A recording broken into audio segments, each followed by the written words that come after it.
Julio César, más que una pregunta, nos manda una objeción.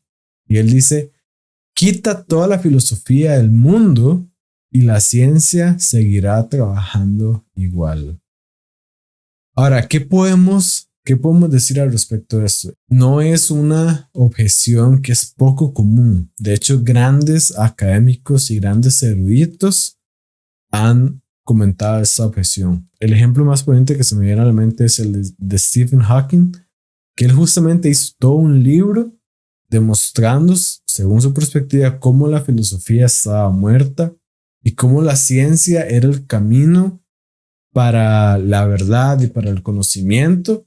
Pero irónicamente lo que él no se dio cuenta es de que ese libro realmente no era un libro de ciencia, era un libro que describía su postura filosófica de que la filosofía estaba muerta.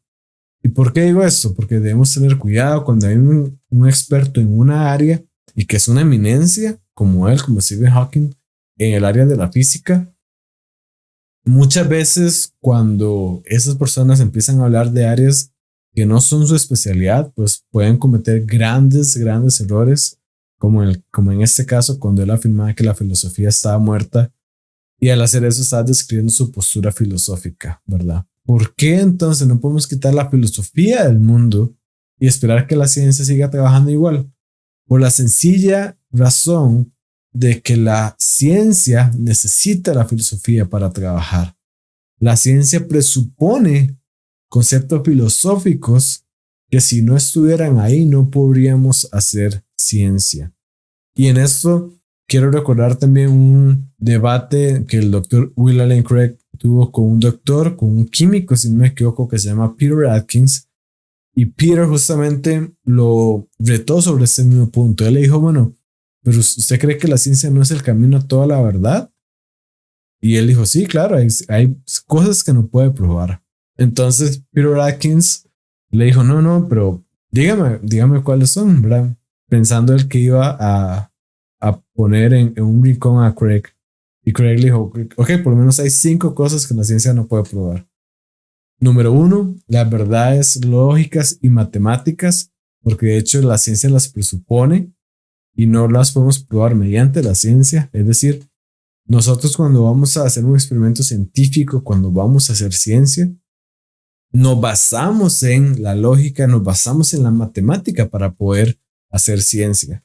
Por lo tanto, intentar probar estas verdades mediante la ciencia sería razonar en un círculo. Nuevamente, estas verdades vienen de la filosofía y no de la ciencia. La ciencia necesita a la filosofía. Craig continúa diciendo y hablando de verdades metafísicas como hay otras mentes aparte de la mía, el mundo exterior es real, el pasado no fue creado hace 5 minutos con ilusión de antigüedad. Todas estas cosas son necesarias para hacer ciencia y estas cosas no nos las da la ciencia, no las da la filosofía.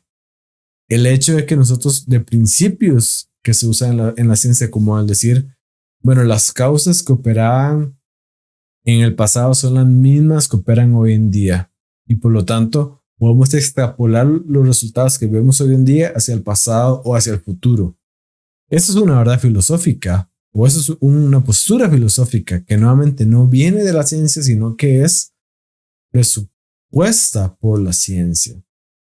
Seguimos, 3, verdades éticas. ¿Verdad? La ciencia aquí nos describe lo que es, no lo que debería ser.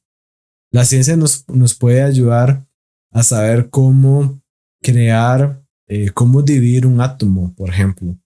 Pero la ciencia no nos dice si esto lo debemos usar para generar electricidad o para construir una bomba atómica. Nuevamente, la ciencia nos describe lo que es, no lo que debería ser. Ese debería ya entra en el campo de la filosofía y no es explicado por la ciencia. Luego, el cuarto punto fue juicios como lo bueno, lo bello. Nuevamente, la ciencia no te da una respuesta sobre eso. Y finalmente, y la más importante, es el método científico. El método científico no lo puedes probar mediante la ciencia porque si no estás razonando en un círculo. Por el contrario, el método científico es un método filosófico que luego te permite hacer ciencia. Así que en general vemos que la ciencia necesita la filosofía para poder existir y por lo tanto es totalmente falso que podemos quitar la filosofía del mundo y la ciencia seguirá trabajando igual. No, si quitamos la filosofía del mundo, simplemente no habría ciencia. Y un último comentario que quiero hacer al respecto es que debido a que podemos ver tan claramente de que la ciencia presupone la filosofía, es donde debemos ser muy cuidadosos con respecto a las presuposiciones filosóficas que llevamos cuando vamos a hacer ciencia.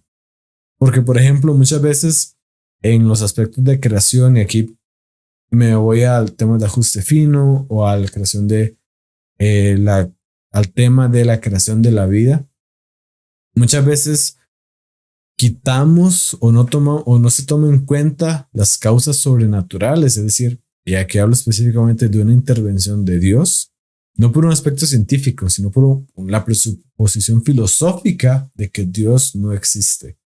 Pero esta es una posición filosófica que tiene su carga de la prueba y que al examinar la evidencia, creo yo, es falsa y que por lo tanto no podemos simplemente empezar a hacer ciencia y decir, no, es que Dios simplemente no es una causa probable. Dios es efectivamente parte del universo y si tenemos una correcta filosofía, eso nos va a llevar a ser una buena ciencia.